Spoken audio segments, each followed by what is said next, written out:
কমিশনের কাছে স্পষ্ট করেছি যে উনাদের জন্য পদত্যাগ করার কোনো সুযোগ নাই।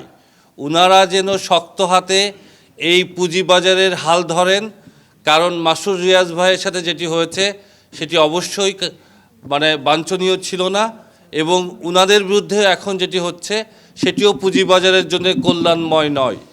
কমিশন সরকার নিয়োগ দিয়েছে, কারো যদি এই কমিশনের বিরুদ্ধে কোনো ধরনের অভিযোগ থাকে তারা নিয়মতান্ত্রিকভাবে সরকারের কাছে অভিযোগ জানাবেন।